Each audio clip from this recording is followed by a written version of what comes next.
الحمد للہ رب العالمین وصلی اللہ تعالی علی عبد اللہ ورسولہ خاتم النبیین سیدنا و نبینا محمد وآلہ واصحابہ اجمعین اما بعد فاعوذ باللہ من الشیطان الرجیم بسم اللہ الرحمن الرحیم ان فی خلق السماوات والارض واختلاف اللیل والنہار لآیات لأولی الالباب الذین یذکرون اللہ قیاما وقعودا وعلی جنوبہم ویتفکرون فی خلق السماوات والارض ربنا ما خلقت هذا باطلا سبحانک فقنا عذاب النار۔ واجب الاحترام سامعین کرام، آج سے کئی صدیاں پہلے عالم اسلام میں ایک برگزیدہ شخصیت گزری ہے جنہیں ہم مولانا جلال الدین رومی رحمۃ اللہ علیہ کہتے ہیں۔ انہیں بڑی حکمت اور دانائی کی باتیں کہی ہیں، جن میں سے ایک بات میں آپ کی خدمت میں پیش کرتا ہوں۔ فرماتے ہیں کہ این کے می بینی خلاف آدمند نیستند آدم غلاف آدمند، کہ دیکھنے میں یہ سڑکوں اور بازاروں میں جو لوگ نظر آتے ہیں شکلیں تو ان کی آدمی کی ہے، مگر ان میں سے سب آدمی نہیں ہیں، بلکہ آدمی کے بالکل چار پائے اور جانور ہیں۔ غلاف آدم کا حقیقت میں آدمی نہیں ہے۔ یہ ایسے ہی سمجھیں جیسے آپ دیکھتے ہیں کہ بادام ہوتا ہے، اس کا ایک چھلکا ہوتا ہے، ایک اس میں مغز ہوتا ہے۔ کئی بادام ایسے ہوتے ہیں کہ وہ دیکھنے میں تو بادام ہی نظر آتے ہیں، مگر ان کو توڑا جائے تو اس میں مغز نہیں ہوتا۔ ایسے ہی بہت سے انسان اس زمین پر ایسے رہ رہے ہیں جو کہلاتے تو انسان ہی ہیں، ہے زیادہ تعداد انہیں کی، اور قرآن مجید نے ان کی شکایت کی ہے یا کرونا کما تاکلنا، کہ وہ اس طرح کھاتے پیتے ہیں جیسے چار پائے کھاتے ہیں، کھایا پیا سوئے اور بچے جنے، اس کے علاوہ ان کا کوئی مقصد نہیں ہے۔ آدمی نہیں ہے، آدمی کی شکل ہے ان کی۔ جیسے بادام میں مغز ہوتا ہے، عربی زبان میں عقل کو لب کہتے ہیں۔ قرآن مجید میں آپ پڑھتے ہیں اولل الباب، تو لب کی جمع الباب عقلوں والے، عقل کو اللہ تعالیٰ نے لب کا اور لب مغز کو ہی کہتے ہیں۔ جیسے بادام میں مغز ہے نا، اسی طرح انسان کے اندر اصل شے جو ہے مغز، وہ عقل ہے۔ جو سوچتا نہیں، تفکر نہیں کرتا، وہ انسان نہیں ہے، جانوروں سے بدتر ہے۔ کہ اللہ نے عقل بھی عطا کی، مگر اس نے عقل سے وہ کام نہ لیا جس کے لیے اللہ تعالیٰ نے اتنا اعلیٰ عطیہ انسان کو عطا فرمایا۔ انسان دوسری مخلوقات کے مقابلہ میں ممتاز اور اشرف صرف عقل کی بنا پر، اسی لیے اللہ تعالیٰ نے اس کو لب کہا کہ مغز تمہارے اندر جو ہے نا اصل وہ عقل ہی ہے۔ جو شخص سوچتا ہے، غور و فکر کرتا ہے، وہی انسان ہے، ورنہ ایسے ہی ہے جیسے چھلکا ہے مگر اس میں مغز نہیں ہے۔ اب سوچنے کا تعلق سب سے بڑا جس چیز سے ہے، قرآن مجید میں ہم دیکھتے ہیں لعلکم تتفکرون، کہیں اللہ پاک فرماتا ہے کہ ثم تتفکروا، سوچا کرو۔ سوچنا انسان شروع کر دے تو سیدھی راہ اس کے لیے کھل جاتی ہے، راہ راست نصیب ہو جاتی ہے۔ سارا فساد اس کا ہے کہ انسان سوچتے نہیں ہیں، چلتے پھرتے ہیں، کھاتے پیتے ہیں، اپ ٹو ڈیٹ ہیں، مگر سوچنے سے کا جو اصل کام تھا وہ نہیں ہوتا۔ حالانکہ حدیث میں یہ بات روایت ہوئی ہے کہ ساری رات کی بات سے ایک گھڑی تفکر اور سوچ بچار کر لینا یہ افضل ہے۔ آدمی نفل پڑھتا رہے، ذکر اذکار کرتا رہے، سوچ سے کام نہ لے تو کوئی فائدہ نہیں۔ سوچنا چاہیے، سوچنا شروع کر دے تو سب سے پہلے، مسائل تو بہت ہے سوچنے کے لیے، زندگی دشواریوں سے بھری ہوئی ہے، مشکلات سے پر ہے، ہر آدمی طرح طرح کے مسئلوں میں الجھا ہوا، مگر میرے بزرگوں اور عزیزوں سب سے بڑی بات جس کے بارے میں اگر انسان سوچتا نہیں تو وہ انسان کہلانے کے لائق نہیں ہے۔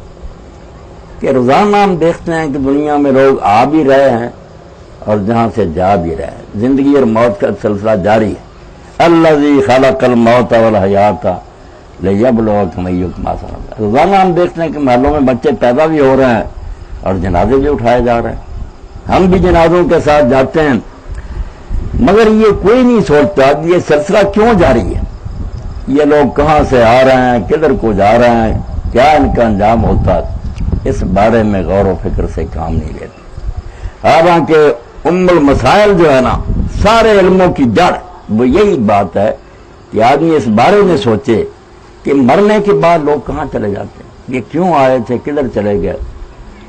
رہنے کے لیے تو کوئی نہیں آیا۔ ہر شخص ہر شے میں شک کر سکتا ہے، یا ایسے بلید اور کند ذہن بھی ہیں جو خود خالق کے کائنات میں شک کرتے ہیں کہ اللہ ہی نہیں ہے۔ یہ بھی ہے جو کہتے ہیں کوئی رسول نہیں آیا، کوئی وحی نازل نہیں ہوئی، ایسے کافر بھی ہیں۔ مگر آج تک کوئی شخص زمین پر ایسا نہیں پیدا ہوا جو موت کا انکار کرے۔ کسی دہریے کی بھی مجال نہیں کہ وہ کہے کہ میں نے ہمیشہ رہنا۔ سب جانتے ہیں کہ چلے گئے لوگ اور ہم نے جانا ہے۔ اسی لیے قرآن مجید میں دو جگہ اللہ تعالیٰ نے موت کو یقین کے لفظ سے تعبیر کیا، حتیٰ یاتیک الیقین، اور دوسری جگہ فرمایا حتیٰ اتانا الیقین۔ اس کو یقین کہا ہے کہ ہر بات میں تم شبہ کر سکتے ہو مگر موت میں شک نہیں کر سکتے کہ آئے گی، اور یہ بات ثابت ہو کر رہے گی کہ یہ سرائے دہر مسافر ہو بخدا کسی کا مکان ہے۔ جو لوگ مقیم تھے کل یہاں کہیں آج ان کا نشان ہے، چلے گئے۔ اور ہمارا بھی حال یہی ہے کہ ہم بھی کسی دن جانے والے ہیں۔ ہزار آنکھیں بند کریں مگر وقت آئے گا کہ موت ہمیں اس دنیا سے جبرن لے جائے گی، اور بات وہی ہوگی جو شاعر نے کہی ہے، لائی حیات آئے قضا لے چلی چلے، نہ اپنی خوشی سے آئے نہ اپنی خوشی چلے۔ کوئی اپنی مرضی سے پیدا نہیں ہوتا، اور اگر ایک لمحہ بھی چاہے نا کہ میری زندگی لمبی ہو جائے نہیں ہو سکتا۔ جتنی زندگی اللہ نے لکھ دی ہے وہ پوری کرنے کے بعد جانا ہی ہے یہاں سے۔ بہت سے چلے گئے اور باقی جانے والے ہیں، مگر جو انسان کے لیے سب سے بڑی بات ہے کہ وہ سوچے کہ میں کہاں سے آیا تھا، کیوں آیا تھا، اب کدھر جا رہا ہوں۔ اس بارے میں بہت لوگ جو آنکھیں بند کیے ہوئے ہیں۔ جیسے میں نے مثال دی، شکلیں ان کی انسان کی، ان کی کھوپڑیوں میں اللہ نے عقل پیدا کی ہے مگر اس سے سوچنے کا کام نہیں لیتے۔ اور یہ پوری دنیا میں جو دہائی مچی ہے، اور قرآن بھی کہتا ہے ظاہر الفساد فی البر والبحر۔ ہر آدمی جو اخبار پڑھتا ہے، ریڈیو ٹی وی سنتا ہے اور حالات سے واقف ہے، پوری دنیا سر پر ہاتھ رکھ کر چیخ رہی ہے کہ فساد ہی فساد ہے، کہیں امن نہیں ہے۔ چیخ رہے ہیں لوگ کہ کسی دفتر میں رشوت کے بغیر کام نہیں ہوتا، دن دہاڑے ڈاکے پڑ رہے ہیں، بیٹیوں کی عزتیں لوٹی جا رہی ہیں، قتل ہو رہا ہے، سارا جہان نالا ہے، مگر سوچتا کوئی نہیں کہ ایسا کیوں ہو رہا۔ کوئی حل ڈھونڈتا ہے کہ فلاں قانون سخت کر دیا جائے، پولیس کو مراحت زیادہ دے دی جائیں، ان کو گاڑیاں اور سواریاں دی جائیں، مگر آپ سب لوگوں کا مجھ سے زیادہ تجربہ اور علم ہے کہ جو ان کو اختیارات مل رہے ہیں ظلم بڑھ رہا، کوئی امن نہیں ہو رہا، دنیا رو رہی ہے۔ اصل میں وہ گڑا جس کو کھولے بغیر مسئلہ حل نہیں ہو سکتا، اس کے بارے میں کوئی نہیں سوچتا۔ مسئلہ تو اصل میں یہی ہے کہ لوگ اگر یہ سوچنا شروع کر دیں کہ ہمیں کس نے دنیا میں بھیجا ہے، کیوں بھیجا ہے، اور مرنے کے بعد کیا ہوگا۔ اب ہمارے جو ادارے ہیں علوم کے، یونیورسٹی اور کالج، وہاں لوگ بایولوجی وغیرہ پڑھتے ہیں کہ جرثومہ پیدا ہوا، اس سے انسان پیدا ہوا، اس چکر میں پڑے ہوئے کسی کو پتہ نہیں کیسے پیدا ہوا۔ مگر جو کسی دانشور نے بات کہی کہ خیرت مندوں سے کیا پوچھوں کہ میری ابتدا کیا ہے، کہ میں اس فکر میں رہتا ہوں میری انتہا کیا ہے۔ مسئلہ تو سوچنے کا یہ ہے کہ انجام کیا ہوگا، کیا بنے گا، مرنے پر قصہ ختم ہو جائے گا، اس کے بعد بھی کوئی دنیا۔ یہ مسئلہ اگر انسان سوچنا شروع کر دے تو آپ یقین جانیں پوری دنیا کے مسئلے حل ہو جائیں گے، نہ غریبی رہے گی، نہ ظلم رہے گا۔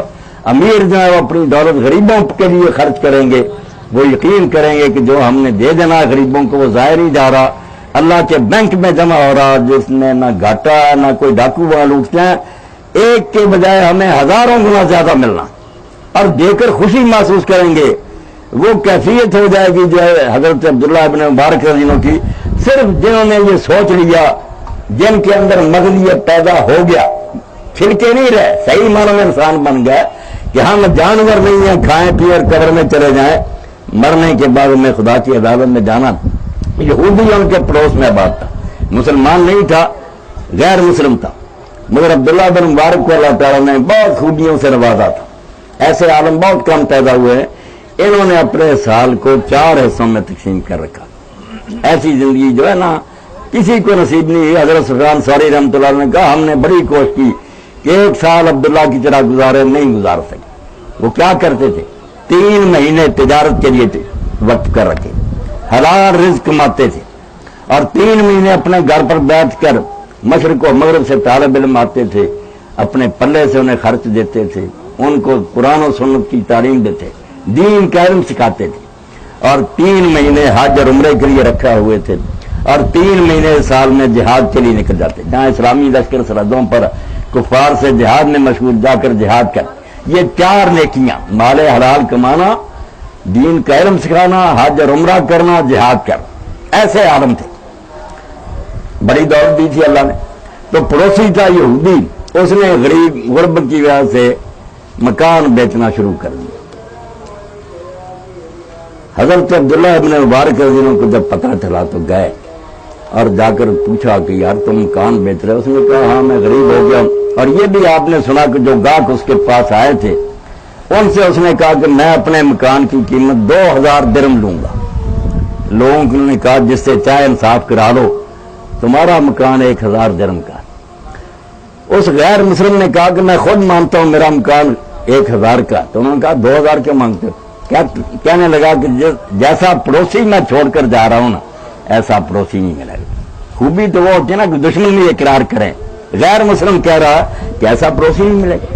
یہ بات عبداللہ بن مبارک رضی اللہ عنہ کو جب خبر ملی تو گئے، جا کر اسے کہا اللہ کے بندے یہ میرا جرم اور قصور ہے کہ میں تیری خبر نہیں لے سکا، مکان نہیں بیچنا، ہر مہینہ 2000 تجھے میری طرف سے ملتا رہے گا، اگر تو مکان غریبی کی وجہ سے بیچ کر چلا گیا تو میں اپنے رسول کے سامنے قیامت کے دن کس طرح پیش ہوں گا کہ اللہ نے دولت دی تھی تو تم نے کسی غریب کی خبر نہیں لی پڑوسی کی۔ یہ صرف ایک مثال میں نے عرض کی ہے کہ اگر انسان اپنی زندگی کے بارے میں یہ سوچنا شروع کر دے کہ ہم کدھر جا رہے ہیں، مرنے کے بعد کہاں جاتے ہیں، تو سارے مسئلے حل ہوئے۔ سارا فساد اس لیے ہے کہ ہم نے یہی سوچ رکھا کہ بابر بیش کوش کہ آرم دوبارہ میں دنیا پھر نہیں، اب اس لیے مزے کر لو، لوٹ لو، کھا لو۔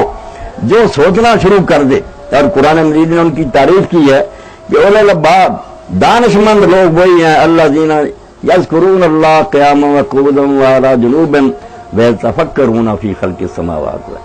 جو سوچتے ہیں نا عقل مند وہی ہے، جو نہیں سوچتے ان کا حال یہ ہے قبرستان بالکل آپ کے پاس ہے۔ تو شیخ ابن قتامہ، شیخ ابن عبد القادر جیلانی رحمۃ اللہ علیہ کے شاگرد ہیں، فرماتے ہیں اما یکفیک انک کل یوم تمر بقبر خل اور حبیبی، تجھے نصیحت کے لیے بات کافی نہیں ہے؟ اور بات کیا سننا اور درس سننا ہے؟ کیا یہی کافی نہیں کہ تو روزانہ گزرتا اپنے رشتہ داروں کے پاس سے اور دوستوں کے پاس سے، گھر ان کے پاس ہی ہیں مگر اب چھوڑ کر قبروں میں لیٹے ہوئے۔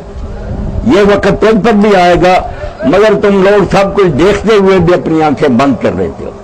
امام ابن جوزی رحمۃ اللہ علیہ فرماتے ہیں کہ سارے لوگوں کو حال ہی ہے الناس فی غفلۃ والموت یقظم، ہم اپنے آپ کو سمجھتے سب جاگتے، فرماتے نہیں جاگتے ہیں نہیں، یہ سب لوگ سوئے خواب دیکھ رہے ہیں، جاگتے اس وقت ہیں جس وقت موت آتی ہے، موت جگاتی ہے آ کر کہاں ہے تمہارے مکان، وہ اولاد کہاں، اب جو جائیداد تم نے اکٹھی کی تھی کہاں چھوڑا ہے؟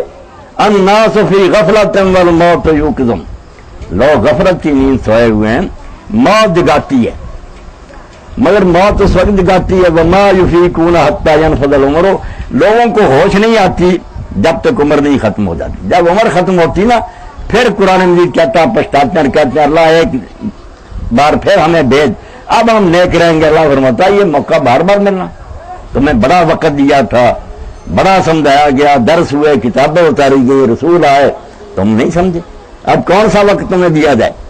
یشیعون علیہم بجمعہم، فرمایا جنازے کے ساتھ سارا خاندان جاتا ہے، دوست جاتے ہیں، وینظرون الی ما فیہ قد قبروا، کھلی آنکھوں سے دیکھتے ہیں کہ کس تنگ گڑھے میں انہیں دفن کر دیا گیا، مگر ہوتا کیا ہے وہی نیند والی بات، ویرجعون الی احوال غفلۃ، پھر وہی غفلت، وہی بے ہوشی، وہی بدماشیاں اور خدا سے منہ موڑنا، اسی میں غرق ہو جاتے ہیں۔ کأنما ما رأوا شیئا ولا نظروا، ایسا محسوس ہوتا ہے کہ ان لوگوں نے نہ کوئی جنازہ دیکھا تھا، نہ اس کے ساتھ گئے تھے، نہ قبر دیکھی تھی، ایسے دندوں میں پھر لگ جاتے۔ اس لیے میرے دوستوں اور بزرگوں، قرآن مجید انبیاء علیہ السلام جہاں جہاں بھی آئے ہیں ایک ہی سبق انہوں نے دیا ہے، وہ ہم پلے باندھ لیں تو وہی کافی ہے۔ اللہ کے رسول علیہ السلام فرماتے تھے دنیا میں اس طرح رہو، کون فی الدنیا کاننا کا غریب و عابر سبیل، دنیا میں زندگی اس طرح گزارو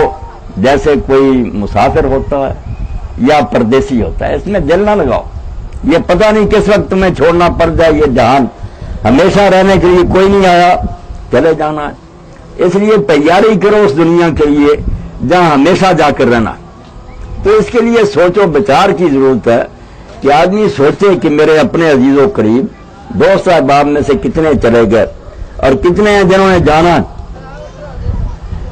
اس بارے میں اگر غور و فکر انسان شروع کر دے تو اس کی زندگی کا رخ بدل جاتا ہے۔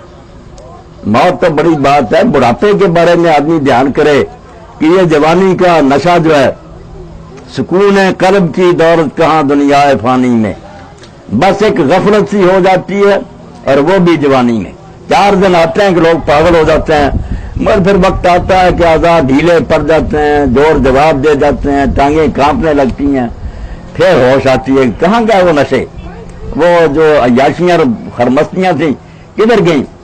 اس سلسلے میں ایک پرانے زمانے کا بنی اسرائیل کے وقت کا ایک واقعہ، یوسف نامی ایک شہزادہ تھا، بری صحبت میں بیٹھنے لگا، ہواری گرد اکٹھے ہو گئے شہزادے کے برے، شراب، عیاشی، موسیقی، انہی کاموں میں لگا رہتا تھا۔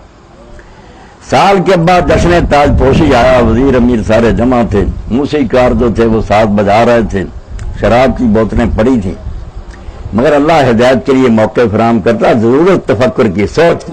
اللہ کر کے فرماتا اپنے رسول علیہ السلام کو، انما اعظکم بواحدہ، سورہ سبا میں آ کر میں تمہیں صرف ایک بات کی نصیحت کرتا ہوں، سارے مسئلے چھوڑو، صرف ایک تم سے منت اور سماجت کرتا ہوں، ان تقوموا للہ مثنی و فرادا، دو اکٹھے ہو جاؤ یا اکیلے بیٹھ کر سوچو، ثم تتفکر، خدا کے لیے غور کرو۔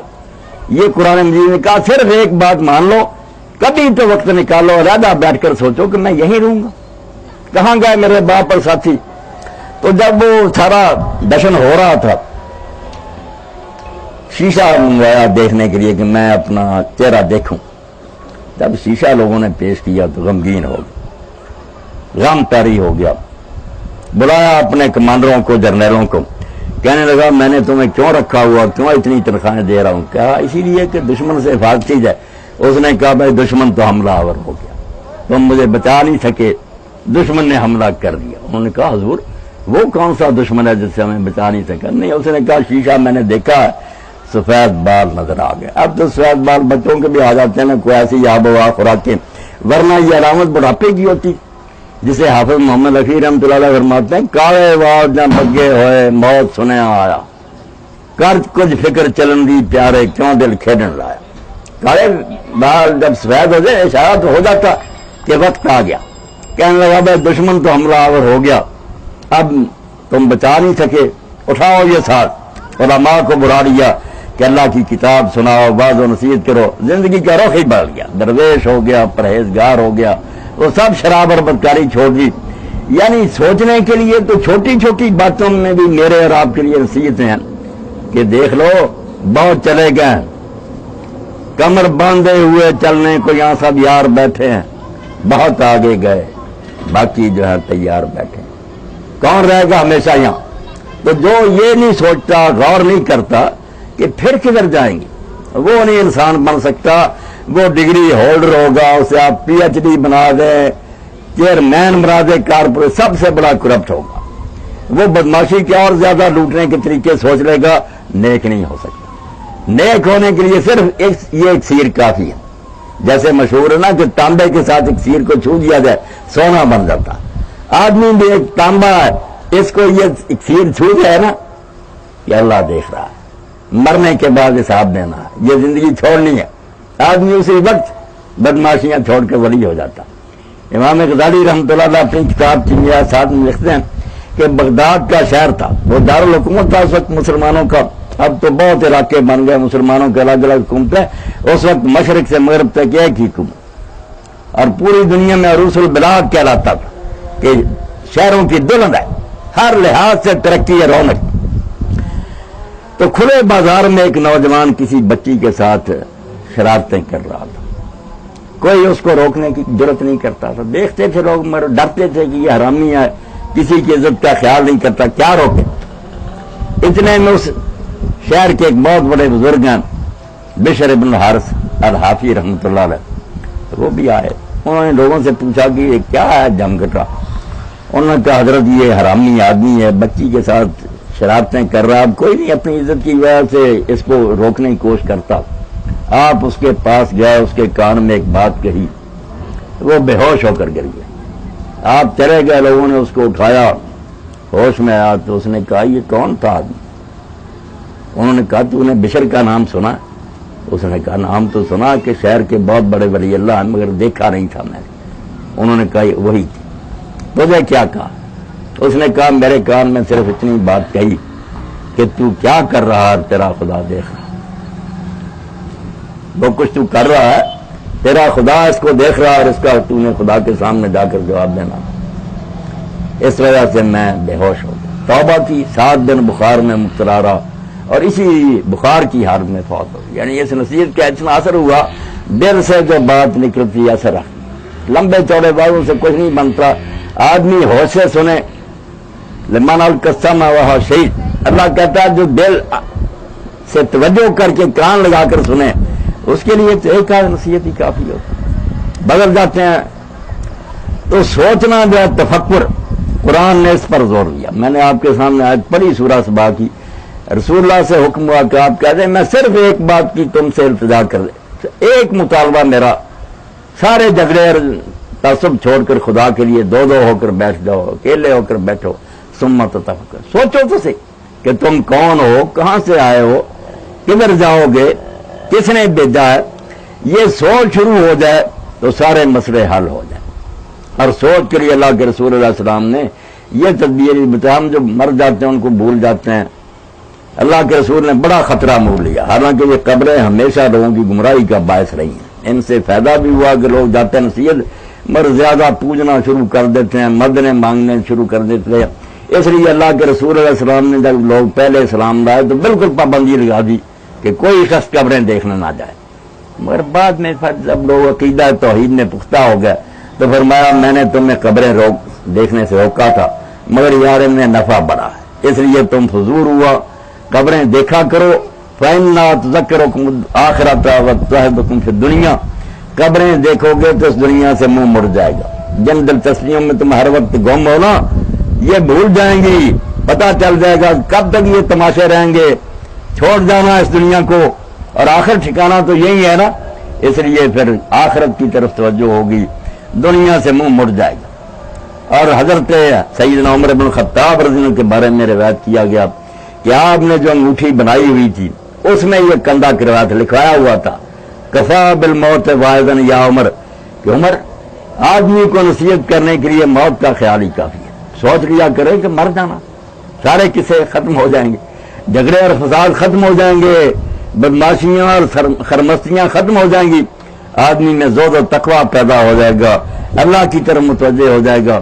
بڑے بڑے مجرم اور بڑے بڑے فسادی جو تھے حضرت ابوذر غفاری رضی اللہ تعالیٰ عنہ کا پڑھتے ہیں. اب اللہ کے رسول علیہ السلام نے فرمایا کہ آسمان کی چھت تلے زمین کی پشت پر ابوذر سے زیادہ سچے لہجے والا مانے نہیں جنا، اس سے زیادہ سچا آدمی پیدا ہی نہیں ہوا. مگر حال کیا تھا؟ پہلے ڈاکے مارتے تھے، بہت بڑے بدنام ڈاکو تھے، قبیلہ غفار کے تھے. اور غفار اور اسلم دو قبیلے تو عرب میں مشہور تھے نا کہ ان کے علاقوں سے کوئی سلامتی سے نہیں گزر سکتا. لوگ جگہ ٹیکس دیتے تھے یا لوٹے جاتے تھے. مگر اللہ تعالیٰ نے ان کی قسمت میں ہدایت لکھی تھی. والد فوت ہو گیا اپنے ماموں کے ساتھ، یہ دونوں بھائیوں نے سر ابوذر جا کر اپنے ماموں کے پاس ٹھہر گیا. کسی نامراض نے بڑا اچھا وقت گزرا تھا، ماموں کے کان بھرے.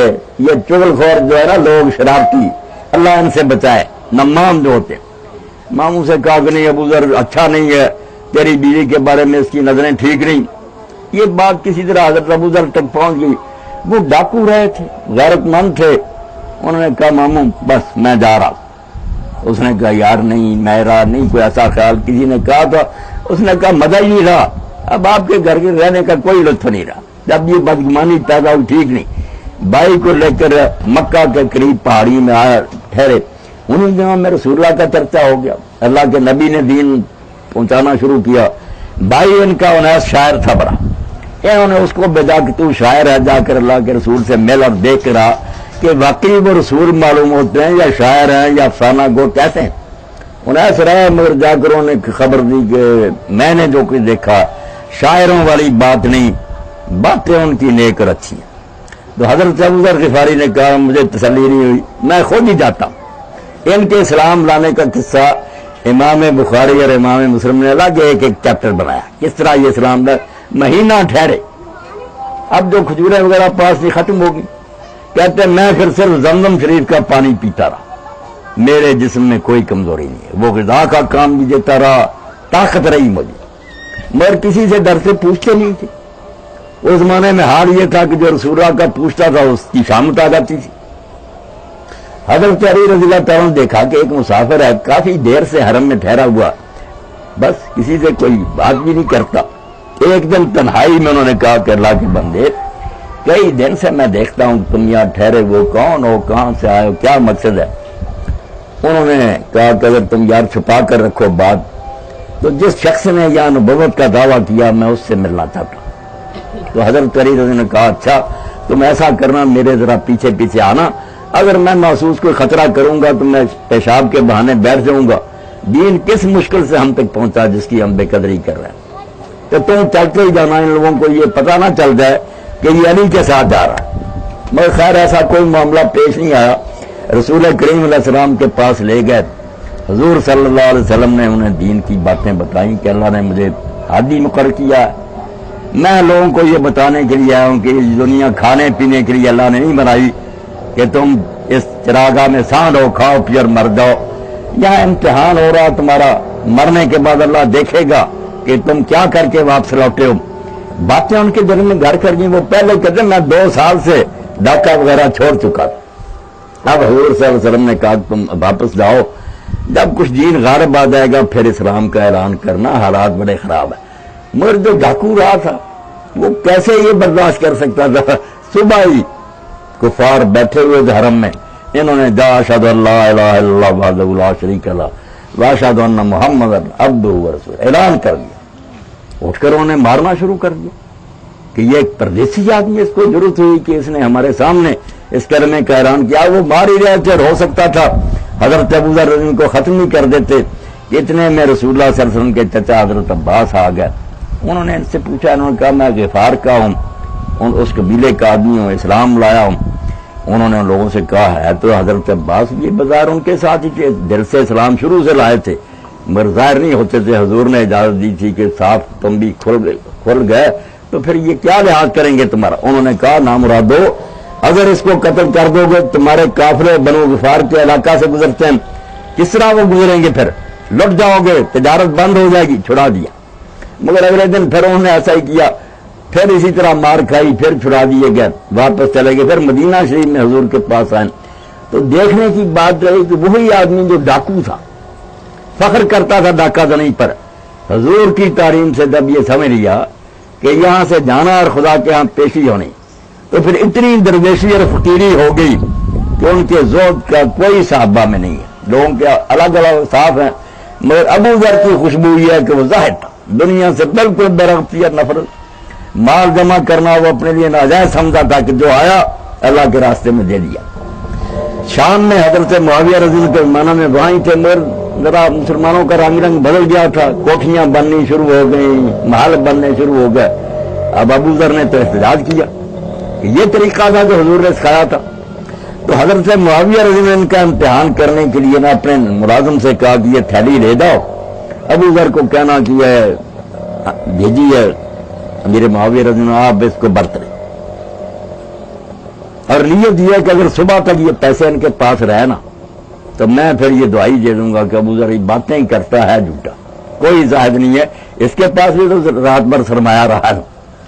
مگر ابو ذر رضی اللہ عنہ نے وہ سارا جو مال تھا رات ہی تقسیم کر دیا. اب صبح حضرت معاویہ رضی اللہ عنہ پھر اپنے غلام کو بھیجا کہ کہو کہ مجھ سے غلطی ہو گئی یار، وہ آپ کو نہیں دینی تھی تھیلی، مغالطے سے دے دی، آپ وہ تھیلی واپس کریں. وہ چال انہوں نے کہا بھائی اب حضرت معاویہ سے کہنا کہ مجھے مہلت دے، میں محنت کر کے کما کر واپس کروں گا، وہ تو رات ہی میں نے غریبوں میں تقسیم کر دی. اس وجہ سے نبی علیہ السلام نے فرمایا کہ اگر کوئی آدمی عیسیٰ ابن مریم کا ذوق دیکھنا چاہتا نا کہ وہ کیسے ظاہر تھے تو ابو ذر غفاری کو دیکھے. یہ نمونے کے طور میں نے چند بزرگوں کی باتیں آپ کے سامنے رکھ دی. بات اصل میں وہی ہے جس کی طرف قرآن نے توجہ دلائی کہ سوچنا شروع کر دینا. صرف دن رات میں 5-7 منٹ نکالا کریں, باقی جو ہے نا اپنے دھندے کریں, مگر کبھی تو آنکھیں بند کر کے یہ سوچیں کہ میں ہمیشہ رہوں گا. میرے والدین کہاں گئے, میرے دوسرے عزیز و اقارب کہاں گئے, چھوڑ جانا تھا. کیوں جھگڑے فساد میں پڑیں, کیوں خرابیاں کریں اور غلط کاروں کریں؟ اللہ کے سامنے جا کر کیا جواب دیں گے؟ ہے دنیا سرائے. سعدی رحمۃ اللہ علیہ فرماتے ہیں کہ ایک درویش نے بادشاہ کو سمجھانے کے لیے کہ یہ دنیا رہنے کی جگہ نہیں ہے. وہ آیا شہر میں اور جا کر محل میں اس نے ڈیرا جما لیا. وہ سرکاری کرندوں نے کہا اللہ کے بندے, حکومت نے سرائے بنائی ہوئی, وہاں جا کر اس نے کہا نہیں یہ سرائے ہے. بات بادشاہ تک پہنچی, اس نے کہا سائیں سرائے میں نے مسافروں کے لیے بنائی, ہر سہولت ہے وہاں جا کر رہو. اس نے کہا بادشاہ سلام یہ بتائیں کہ یہ محل کس نے بنایا تھا؟ اس نے اپنے دادے کا نام لیا. کہا کہاں ہے وہ؟ چلے گا. باپ کہاں چلا گیا؟ جب 3-4 پوچھنے کے لیے اس نے کہا سرائے کس کو کہتے ہیں؟ جہاں مسافر آتے ہیں اور جا رہے ہیں. یہ آپ لوگوں کی غلط فہمی اور مغالطہ ہے کہ آپ سمجھتے ہیں یہ دارالمقام ہے, رہنے کی جگہ ہے.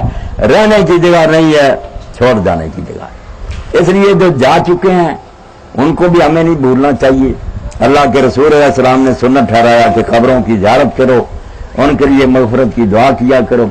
ایک شخص نے رسول کریم علیہ السلام سے پوچھا کہ میرا والد فوت ہو گیا, اب کچھ حقوق اس کے میرے ذمہ رہ گیا, کیا کروں میں اس کے ساتھ نیکی کرنے کے لیے؟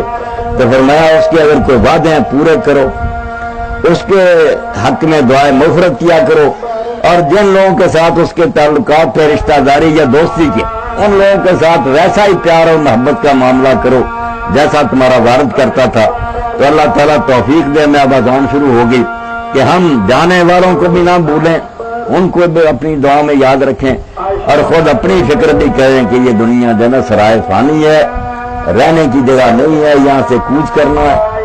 اس لیے کئی سمندان نفسہ عامل لما بعد الموت, اللہ کے رسول نے فرمایا سیانا وہ ہے, دانا وہ ہے جو مرنے کے بعد جو حالات آنے والے ہیں ان کے لیے تیاری کرے, ان کے لیے عمل کرے. وراج مرتبہ نفس ہوا و تمنا اللہ, اور بے وقوف وہ لوگ ہیں جو کرتے ہیں من کی مرضی ہے, جو بھی چاہتا کرتے ہیں, اور پھر امیدیں رکھتے ہیں کہ خدا بخش دے گا. فرمایا یہ بالکل احمق اور بے وقوف ہے. دانا وہ ہے جو اپنے آپ کو سنبھال کر رکھے اور موت کے بعد آنے والی زندگی کی فکر کرے. وآخر دعوانا الحمدللہ رب العالمین, وصلی اللہ تعالی علی خیر خلقہ محمد و آلہ وصحبہ اجمعین.